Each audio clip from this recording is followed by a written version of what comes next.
Lead Squared is a cutting-edge CRM platform for enrollment management. With Lead Squared, you will deliver a seamless student experience, streamline admissions processes, lower costs, and increase retention. Schedule a demo at leadsquared.com. Welcome back, everybody. It's your time to EdUp on the EdUp Experience podcast, where we make education your business. Dr. Joe Solucio, we're here with you again. I know I say the same thing every time, and again, keeps happening like 370, 380, 390 episodes or whatever, but I'm going to continue to say it because there is nobody else to say it. What I really love about this podcast, besides the fact that I get to do it, is that we bring on the most influential leaders in higher ed, and occasionally we get a guest co-host and a guest where you just go, wow, this is going to be an incredible conversation. I'm kind of a value add, and you'll find that when I introduce the guest co-host today, and then my guest is going to be like, what's Joe doing there? But that's all right. We're going to, I'll try to get a couple of good questions in if I can. Guys, we, meaning Elvin and I, the EdUp Experience, are approaching our 400th episode. We passed 110,000 downloads of this podcast recently.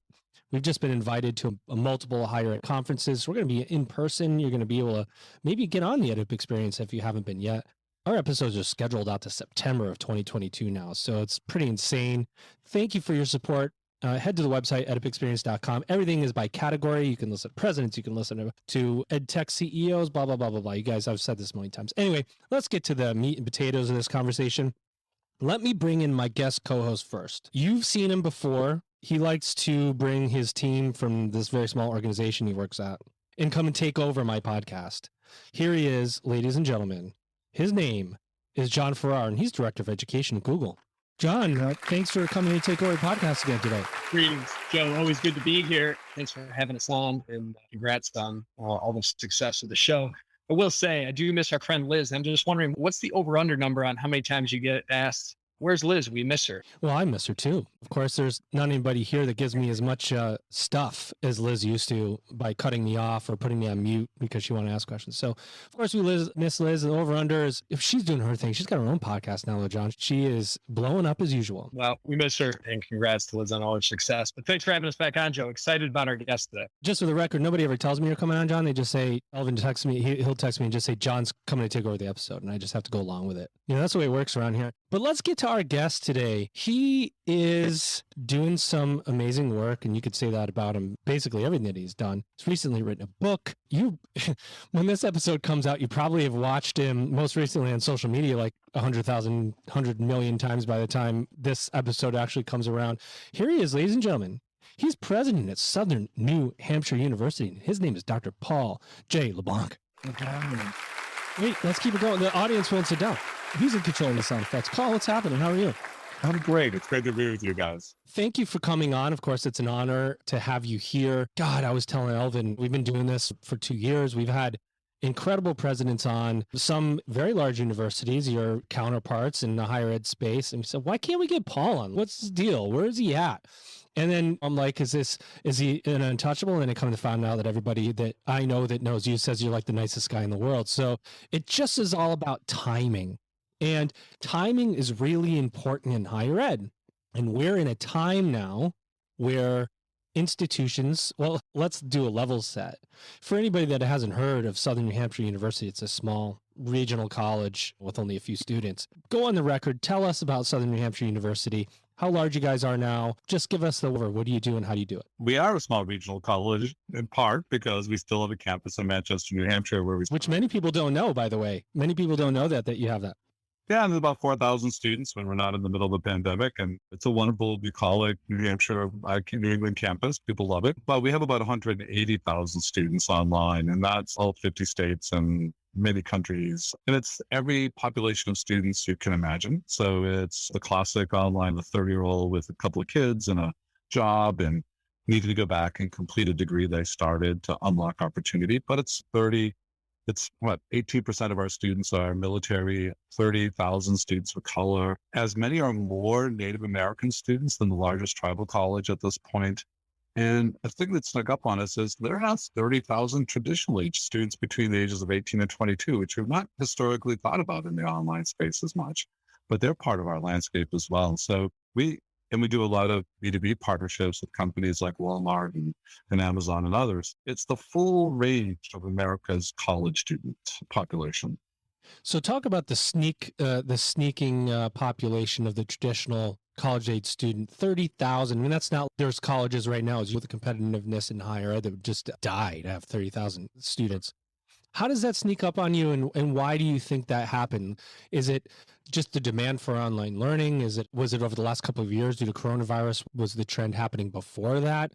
What appetite do you think that traditional students have for the online space now that maybe wasn't in place before? I think it's probably a confluence of a number of things. So one is that it was happening before the pandemic, but like so many things in our society, the pandemic has accelerated the trend. In this case, probably some combination of students for whom going to a campus in the middle of the pandemic was not going to work out for them. Secondly, I think we saw now just greater and greater acceptance of online learning and the quality we can provide, which was less true 10, 15, or 20 years ago. Then the third is that a lot of the problems with traditionally delivered education, which ties a student to a place and a time, are as equally difficult for a lot of traditional age students who may have responsibilities to their family, who may be working, who may be caregivers. And for them, the flexibility of online works just as well as it does for a non-traditional age or an older student. So I think of the confluence of all of those things, and then layer on one last thing, which is you have Generation Z. These are pure digital natives who have grown up with ubiquitous technology, and they're just comfortable with the idea of consuming experience and education as an experience online.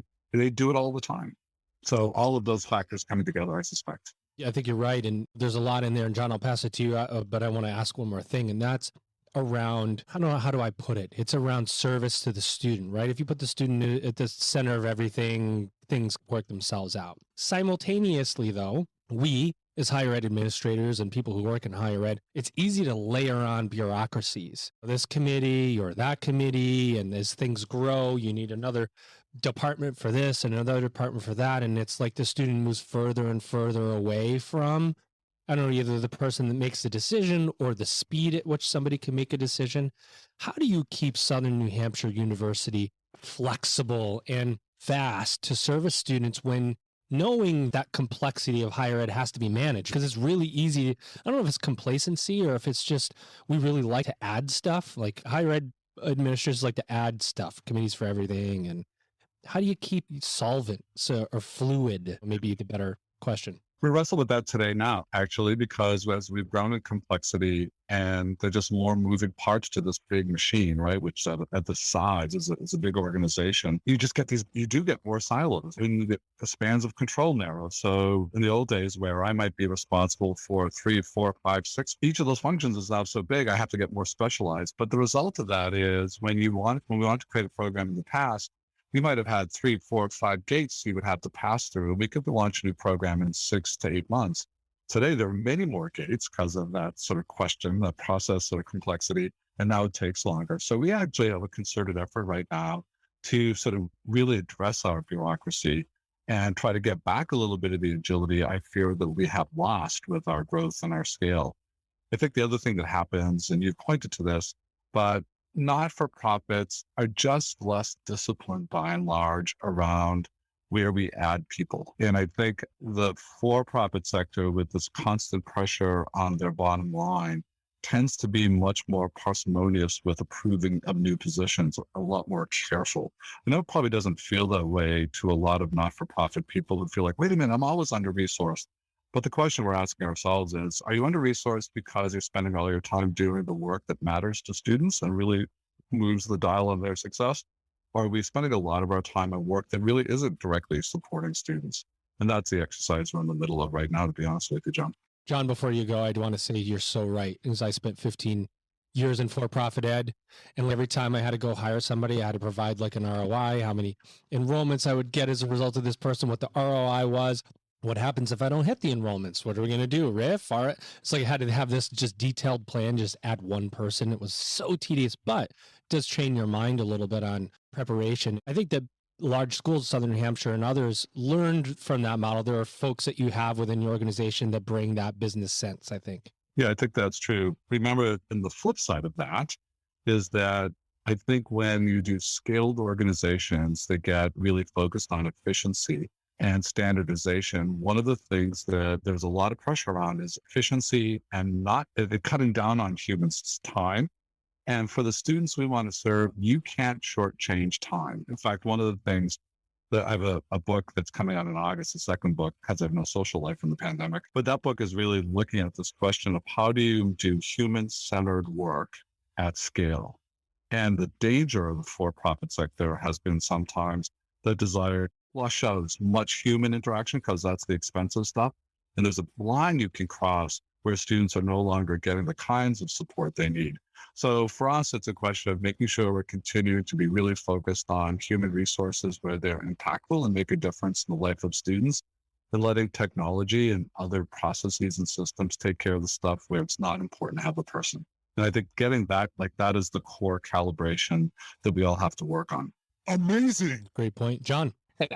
Yeah. Well, you bring up an interesting point. My father just retired as a professor, stayed in higher education until he was 75 and is still doing adjunct work. But one of the things that he talked about was this need from his vantage point, retired from their psychology department at Central Michigan, but the need to bring maybe a business mindset into for-profit. And I think the time or into the non-for-profit sector, just to get more efficient, to your point, is it does seem like we're entering an era where that is intersecting a little bit more, or at least an appetite, I think, for some of that mindset, mostly because the space is getting more and more competitive. It feels like, and I do think the online modality is pushing us there. So I'm optimistic that we're going to see some cross-pollination, and that will be ultimately good for students. Just going to take you back macro a little bit, did a little bit of reading, seeing honestly a lot of your interviews over the years. One of the things that you pointed out, and I would love to get your expanded thoughts on this, is that American higher education, you've said, hey, has become part of the problem, even though we purport to be the solution. You just hit on it a second ago, and I've heard you say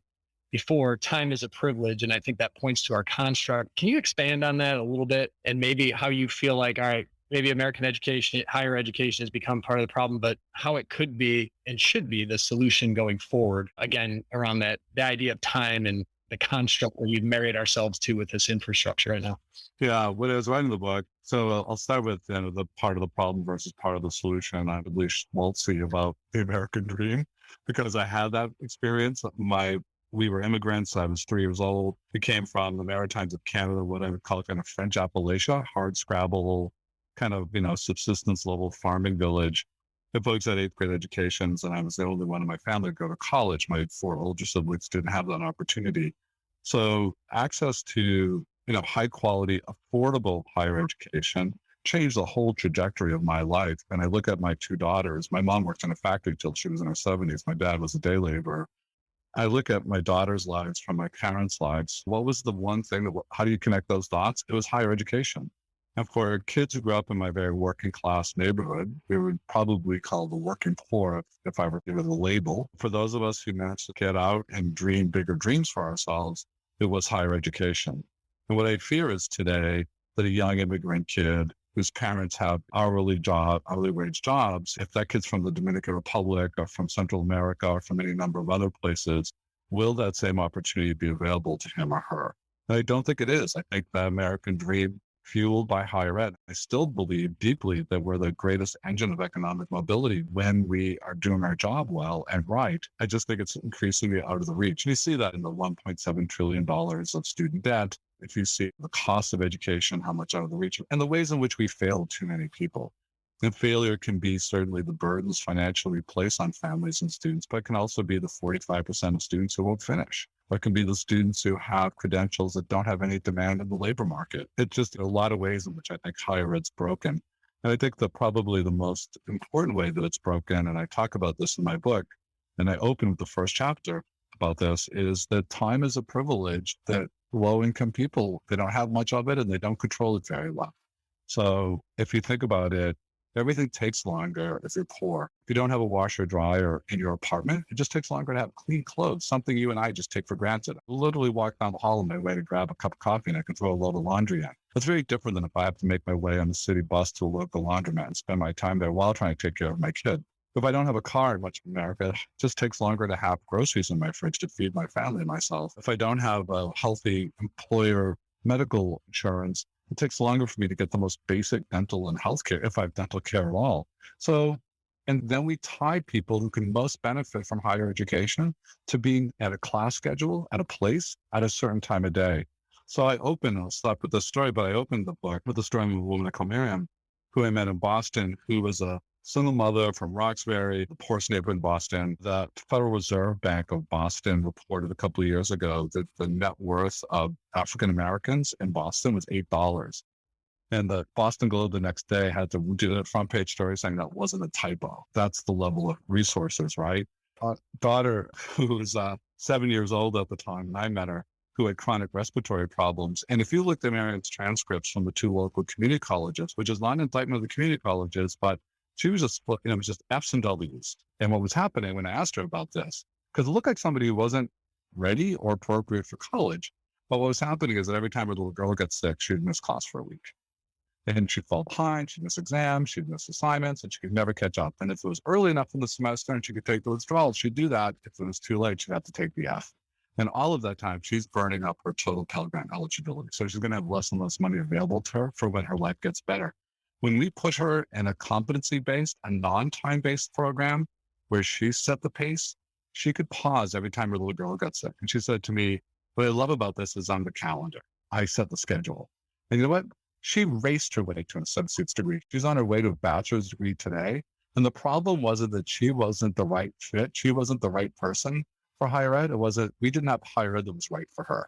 And we have to reinvent our models if we're going to make it work for people for whom we can have the greatest impact. Yeah, I'm going to keep you there for a second. I've been in some of these call centers with, admissions folks, or more importantly, the academic counselors, and you hear some of these stories on the other line of some of these students and what they're going through in the situation you just described.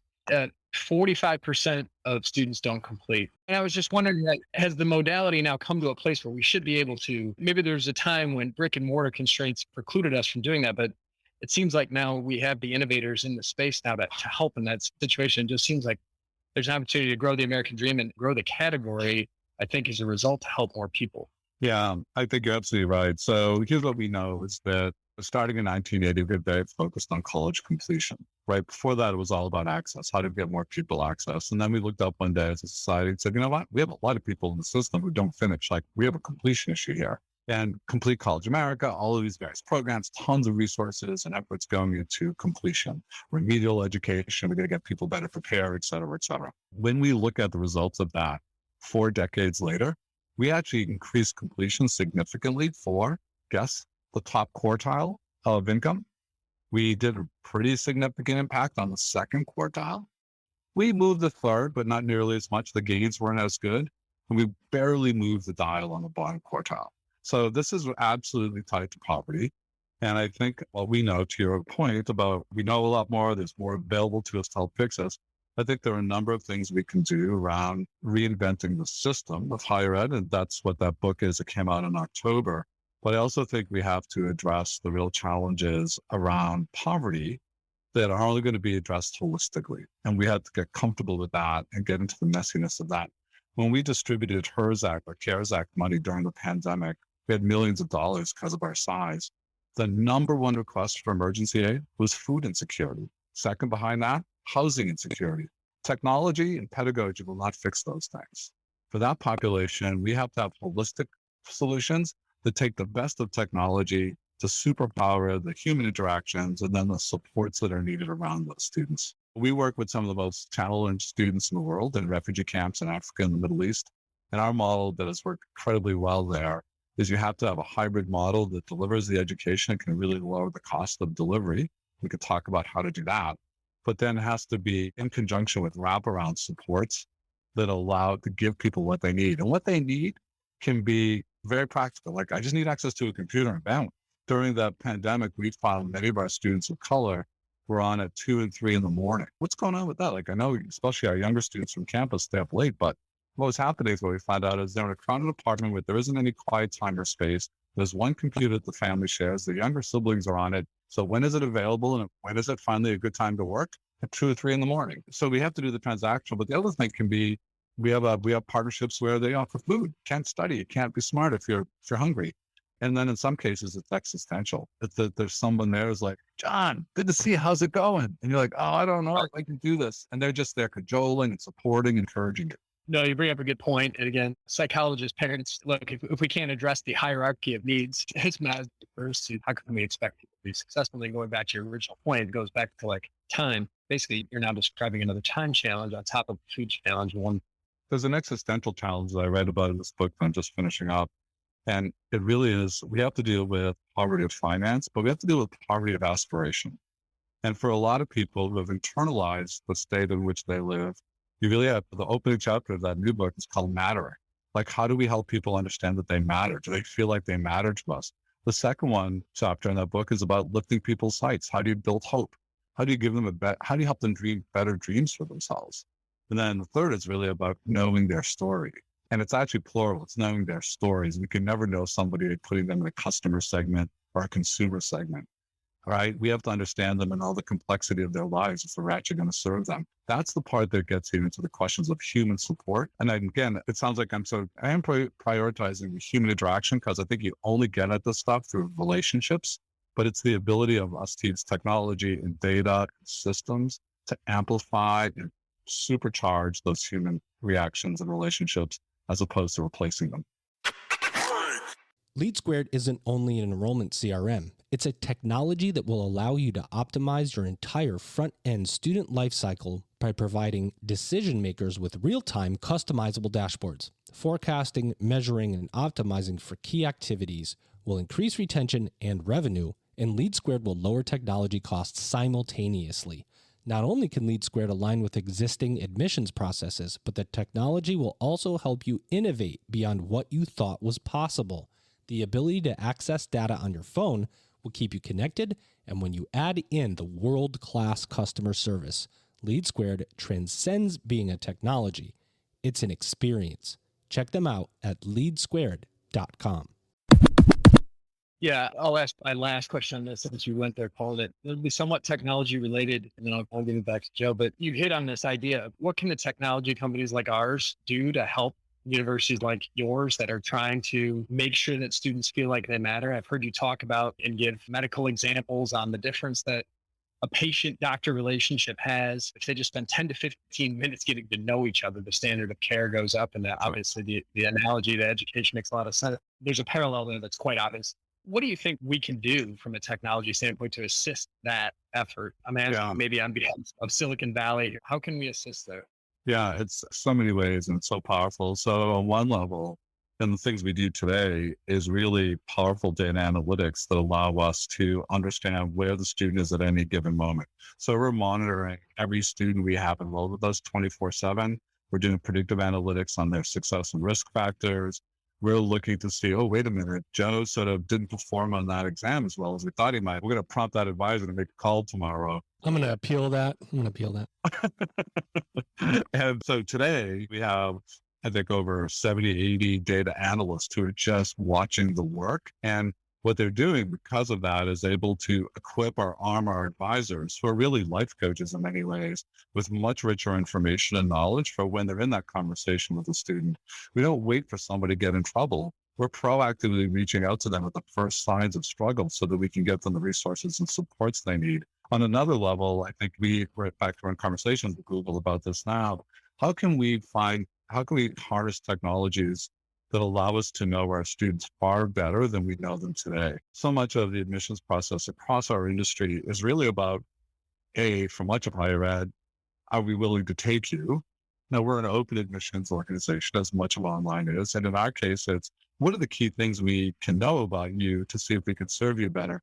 We don't even come close to scratching the surface about what we should know. What we should know is not only, how much financial aid are you going to need? How many credits do you have? What program do you want to study? And how well suited are you for that program? Those are the basics. I want to know, how do you learn best? I want to know what kind of grit level and perseverance you bring to it. I want to know how good you are at scheduling your time, because that correlates. I want to know how fast you need to move through this program. What level of urgency? Are you really stuck?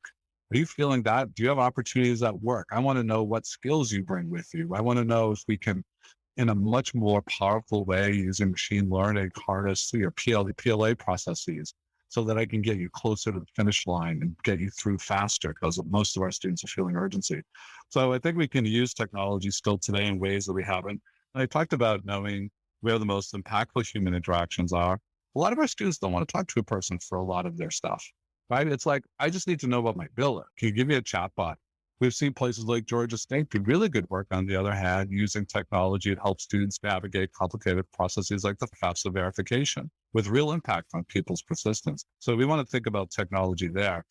And one of the complications we have is that sometimes the transactional actually becomes the relational, and we always want humans in the relational. So that person who calls and says, I have a real question about my financial aid. It may seem like a transactional question, but in the middle of it, somebody go, God, I don't know if I really can afford this, and if I should do this, and is this really going to pay off? And all of a sudden at that moment, you're in a critical conversation. Chatbot's not going to take care of that one for you. So we're trying to figure out how we can. Jamie Marisota said, that talks about us having cobots, right? Could all our advisors have a kind of cobot that they're sitting next to, where the transaction gets handed off? Hey, I understand some questions about X. I'm going to jump in and help you. Like, could we get that good? So I think there are lots of ways that technology can be pretty powerful for us. And I've even talked about learning environments, because I'm a huge fan, not only of simulations and gamification as ways of increasing engagement. I actually think we're probably light years behind where we need to be on assessment, and especially this assessment of real skills and competencies, what people can do. And I think simulations give us great opportunity to get much better at that. Because I've become a real critic of both grading and assessment generally. I think it's not actually about learning. And I really think we need to make assessment about learning, and that students will value it. I will say, if you have a gamer in your life, watch them play a game. Watch how engaged they are. Watch how they'll try, I think, 1,000,000 times to master, right? That they have grit and perseverance. And they're not getting paid. Like, they're just trying to get to the next level of the game. And then look at the endorphin rush when they break through. Exactly. Sorry, I got on my high horse about that one, but I think assessment is so far behind. No, I've got friends who say, like, look, my kid doesn't have an attention span when they're gaming, and we've got to learn something on that side on the education side to apply. Since you stayed there on grades, one of my favorite quote of yours, I'm just going to leave it here, then you can expand. Grades are an immoral act, and I know this is a heartfelt philosophy for you, but like, before I give it back to Joe, since you hit on it, I wanted to say it here. Maybe translate what you mean by that, and how that's brought us to this point, and how we need to evolve past it. Yeah, I'm getting old enough, and I've been in this business long enough to say sort of ostentatious comments like that. But I think, as I think about grades, we know that they're largely corrupt sort of measures. That is, grade inflation over the last 40 years has just gone crazy. You can take a look back at the data and see this. There's just a report last week that the best predictor of student evaluation of faculty is the grade that a student got into class, right? Like, you get this perverse incentive system. I won't ask too much. Like, directly correlated? Correlated. If you take a look at the assessment practices of most of higher ed, it's really poor. So when I was at the Department of Education during a stint there, working at Ted Mitchell, we brought in a large outside firm, not-for-profit, that's highly respected in the world of assessment, to do a primer for the department. Like, we could talk about assessment more than we do.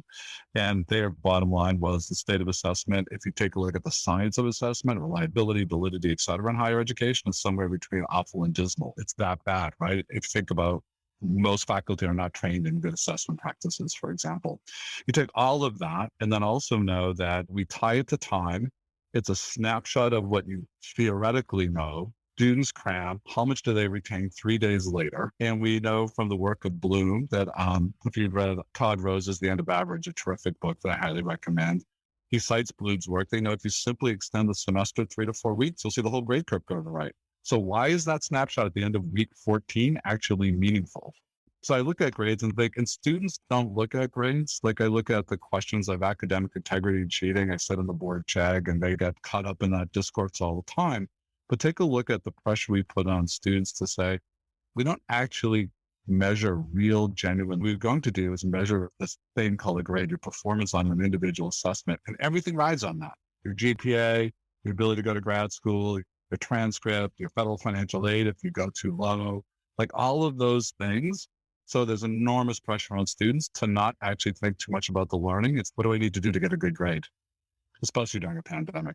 Yeah, it's interesting that you say that. I want to just lightly interrupt you because you go back to that gaming example of somebody who's on a game and I, as a gamer myself, you're just trying and you're sticking with it. And if you measure me, I'm using myself as an example, if you measure me in the first couple of days and I get a new game, I'm horrible. And it's 3 days after that or 3 days after that, all of a sudden I can start to do things I couldn't do before. And you look at grades as an example of that. And then I interviewed Andrew Grauer from Course Hero and Marnix Brewer from StuDocu, which is in the Netherlands. And their argument is we're going to shorten that time so the students can get a good grade, because if you're being measured by grade, why not share information? It all is this really vicious sort of cycle around grades. Yeah, and it's an extrinsic motivator and it's a coercive motivator as opposed to giving students an intrinsic desire to learn and master the thing they want to do. And I think that's where project-based learning, peer group learning, where like I show up because I can't let my peers down. And the thing that my ability to get to the next thing is to the next level, the thing I want to do, the job I want, the next course, whatever it is about that I can actually demonstrate the thing. And you give me an interesting way to do it. Let me actually get into work. That's really powerful stuff. Love it. Well, Don asked some moderately good questions. I thought I'd follow with one. It'll be the most important question you answer this year, Paul. Are you ready for it? Yeah, I am. For no money. In fact, I was going to ask you for a loan, but for no money. We do want to know a little bit about you, Paul. What's your entrance music? What's the song that plays at commencement? What's the song that plays when you walk into your living room to introduce you to your family? What's the song that introduces Paul and why? I can't tell you.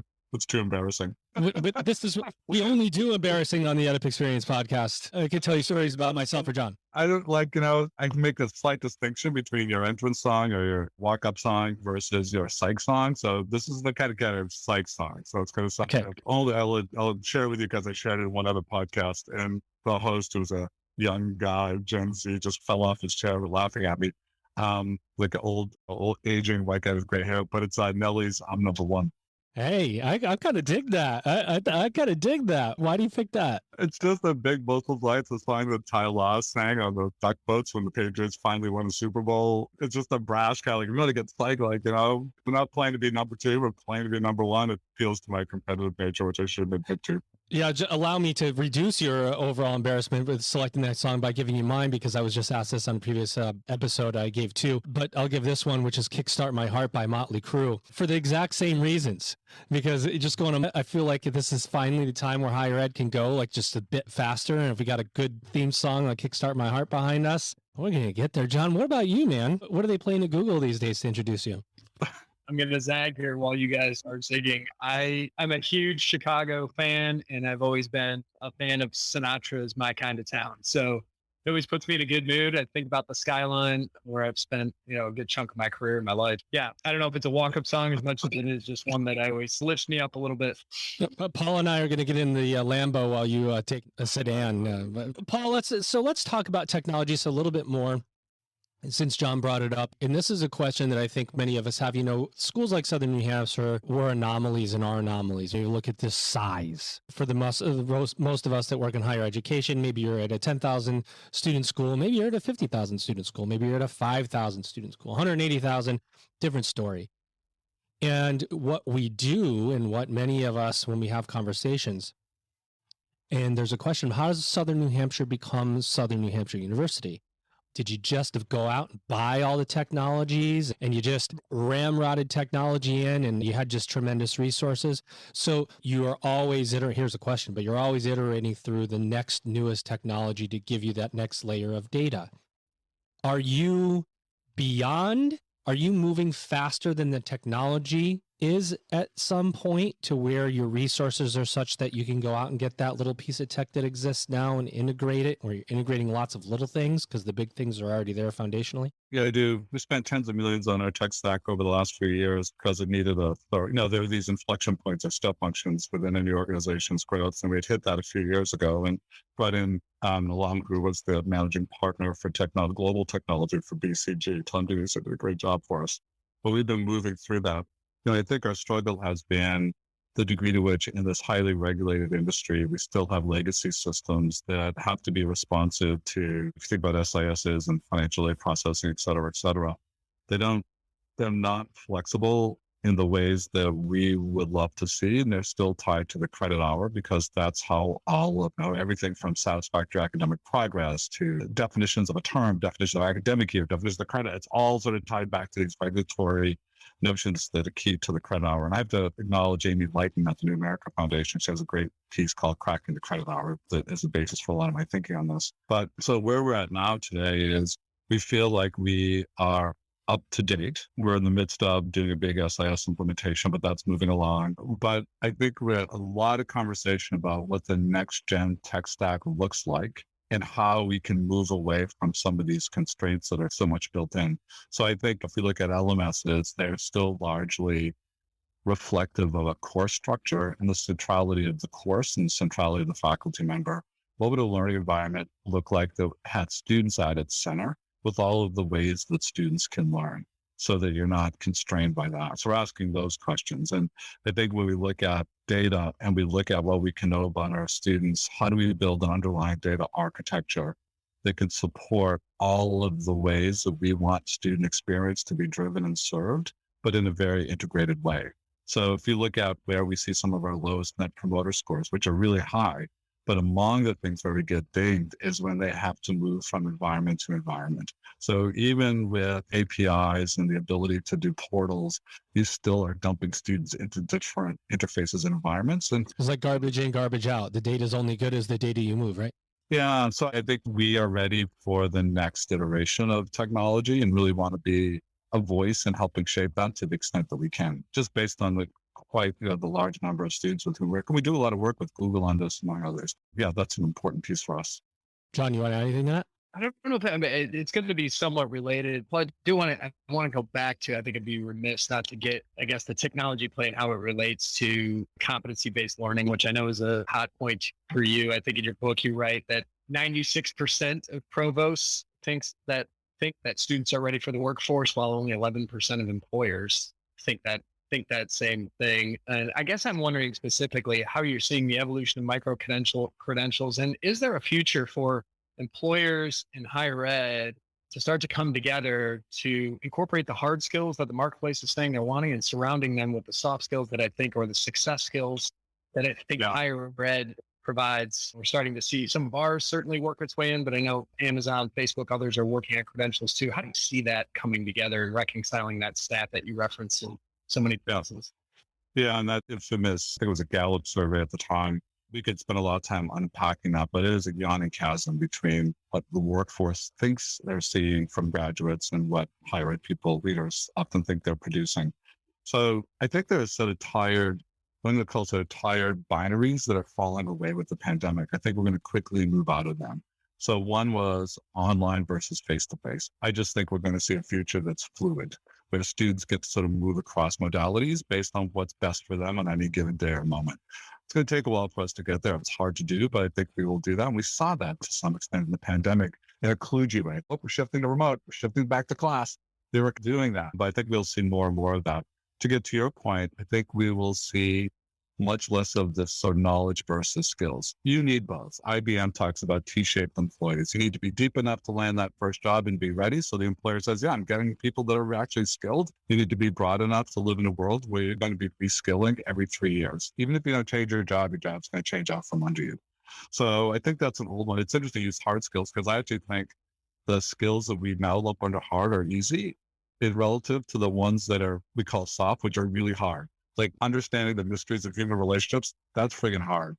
Working in teams with people who are very different, navigating cultures, help me understand a part of this country that thinks vaccines are a bad idea. Like, I don't get that. That's really hard for me. I can code. I actually learned to code when I can't code anymore, but when I was in graduate school, that was actually simpler than trying to understand some of the craziness in our messy human nature and culture. But in all events, you're going to have both. And I'm in the camp that's a little bit more pessimistic about the future of work. I actually think that we're going to see pretty massive job displacement, and it's going to be in a lot of the areas that are today considered hard skilled. I think we'll need fewer accountants, fewer programmers, a whole bunch of things, whole areas. And where are the jobs? Where should the jobs be? I think they're going to have to be in distinctly human areas that are really like, we need to think really hard about how we prepare people for that work. The reality is that it isn't there isn't enough work. It's that as a society, we haven't been willing to pay for the work that really makes a difference in society. We've got to be flooding our mental health system. We don't have one in America. It's called prison. We should be flooding our K-12 system with social workers and counselors and great teachers. Pay teachers more. Pay teachers more. So actually, as I keep, sorry, I sound like I'm flagging my books. I'm not, but the book that I'm just finishing up, we have a whole Jamie Marasota's Illuminati dreamed up this idea of a human work initiative instead of universal basic income. How about universal basic work, where we say, no, if you don't have a job, you're displaced from becoming the great displacement that we're going to have a guaranteed job for you. And it's going to pay a base of $45,000 a year. And you can have two people living on that can have a good life in America, and it will matter. So anyway, that's a digression. So I do think that the question of knowledge and skills goes away. And I think already we are seeing the alignment of work employment with learning. It's happening at the micro-credential level.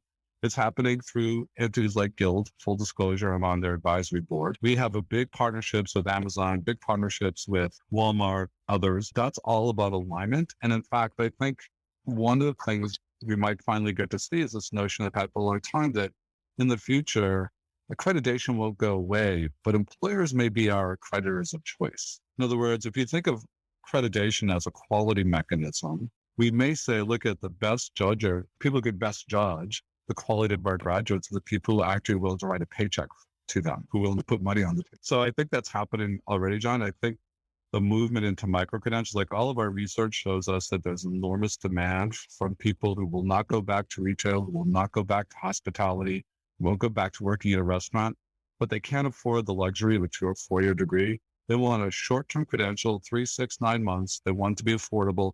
They want it to be laser focused on skills, and they want it tied to an on-demand job. Those are forcing factors that move us towards the reality that you evoked, which is alignment. Real quick on that, just as a footnote, do you think financial aid will evolve? And you talk about demonstration projects, and do you think financial aid will evolve to accommodate the duality of degree seekers and then stackable credential? I think it needs to. In the book, as you say, I have a chapter there arguing for a demonstration project on a new way of thinking about financial aid that's tied to performance and skills attainment. The debate right now around shorter-term Pell is moving us towards a recognition of support for shorter-term credentials. So the problem, of course, is that it's bound up in a pretty non-functional policymaking environment that is Washington right now. So yes, it needs to. But I think the other thing that will start to happen is we're going to see alternatives, and maybe alternatives that sit outside the federal financial aid system. So increasingly, you're seeing enormous investments by employers, tuition remission and support programs. And if you do the ROI for them, just on the cost of hiring and the cost of turnover, it's actually really often make good business sense for them to pay for education. Things like Grow with Google, the kind of version 3.0 of the MOOCs, which are at least more affordable, maybe more available to out of pocket. There's really a lot of ways we may start to see the way money moves through the system start to evolve. But look at the power of $153 billion of federal financial aid every year is pretty significant, and it's going to take a while, but we need to rethink it. Paul, even though you offered to stay for another hour and a half, I'm not going to do that to you. But thank you for offering. I have a feeling that you have other stuff to do. But I'm not going to ask you about the future of higher ed because you did a lot. That's usually our ending question. But I would just encourage everybody to go pick up your book if they want to know more. So instead, I'm going to give you the last 3 minutes to plug anything you want. You said I'm not plugging the book. Now you should plug the book. So tell us about what you have, what's coming, events you're going to, work you're doing, plug away. Oh, thank you. No, I mean, it's the book that I keep referring to is called Students First. Came out through Harvard Education Press in October. I guess it's a good sign that it's a second printing. So it's on back order right now. They may have only printed 100 copies, so that may be not that big of an achievement. It's been getting some nice attention, and that's gratifying. It's a book about system change. But in the middle of that book, I started asking myself, I was haunted actually by another question. And the question I was asking myself is, how do we make higher education learn to love its students again? Because I can make a pretty good case that as an industry, we don't love at least some significant portion of our students. And I actually started to think about that question for all kind of human helping industries. So how all of us have been dehumanized in the healthcare system. Anyone who's encountered the mental health system has felt dehumanized. I just think there are all these key sectors of our society which are about lifting people up. And they ironically quite often dehumanize the very people they're intended to serve. So I went on a year-long learning journey. I interviewed amazing people who are rethinking all of those sectors, doing amazing work. And criminal justice doesn't even pretend to humanize its people, by the way, any longer. But that's probably the worst. But people are rethinking healthcare, K-12, substance abuse, higher ed. And the book that's coming out next August is really about trying to answer this question about how do we create, again, human-centered, human-helping industries at scale, because the problems are at scale. Like the solutions have to be at scale, but we can't build scale in a way that drives out this fundamental ability to know people as individuals. And people say, how do you, SNHU, how can you know students at 180,000? It's because the secret sauce to what we do is actually in our advising coaching model, where someone actually is with you for the whole ride. They know when you're having difficulty at work. They know when your kids are struggling. They don't treat you. You can't turn up your human being and become a student in this moment. No more than any of us can go to work and just be now at Google or at SNHU. There isn't work-life balance. There's just life. And if things are bad at home, it carries over into my study or my work. And if things are bad in my study or work, it carries over at home. So we're really trying to build models that understand students holistically. And all of these reformers that I talked to taught me a lesson, which is I often thought that my job as a CEO was as the teller of stories. Like I sometimes say the CEO is the storyteller in chief. I actually think the best CEOs are story collectors. They know who they serve intimately. They collect the stories. And we all walk around with stories about our organizations. But I think the secret to making them better is go find the stories that run counter to your narrative. Go find the stories where you're dropping the ball. Go find the stories of the students who aren't graduating from you. Go find the stories of your supply chain where someone's paying the price for your low price that you're charging. Like all of that stuff is really powerful. So it was really an incredible year. I felt like I learned more in the production of this next book than I have in a long time. It was humbling because I'm not as good a leader as I need to be, and our organization is not as good an organization as it needs to be. Wow. 108,000 students and the self-awareness that your leadership needs to continue to evolve. I'd say that's a pretty good job, my friend. John, go ahead. You were going to say something. John, were you going to say something? I wish I had the extra hour and a half that Paul. Well, he offered. He's such a great guy. He just offered. He said, as long as it takes. Plug for the book. There are a lot of great student stories that come out of that. Really, I think make these changes and improvements that Paul talks about really come to life. If we had more time, I would ask for some of those favorite stories, Paul, because I think they're really illuminating. Just a plug for the read. It really is engaging. There you have it, ladies and gentlemen. This has been another great one of the EdUp experience. And we continue to bring on, just crazy conversations that need to be happening within higher education. Of course, my guest co-host today with the Google takeover, Director of Education at Google, John Farrar. Yeah. John, that's about as good as the crowd's going to have for you today. I can't get this out. Just for the record, that was me. Yay! I just recorded myself doing that for you. And of course, my guest today, the amazing Dr. Paul Leblanc. He's president of Southern New Hampshire University. Paul, incredible insights, standing ovation from the crowd. Thank you so much. It's been an honor to have you on. Thank you so much for having me. I'm really flattered to be here. I appreciate it. Ladies and gentlemen, you've just EdUp'd.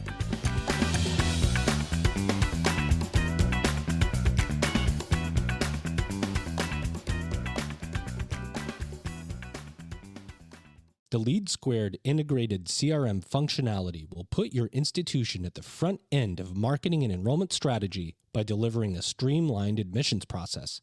Capture student interest, segment your audience, create student engagement workflows, and even integrate with your student information system to create longitudinal key performance metrics you've always wanted. You can do all of this and lower your technology costs. Check out leadsquared.com for more info.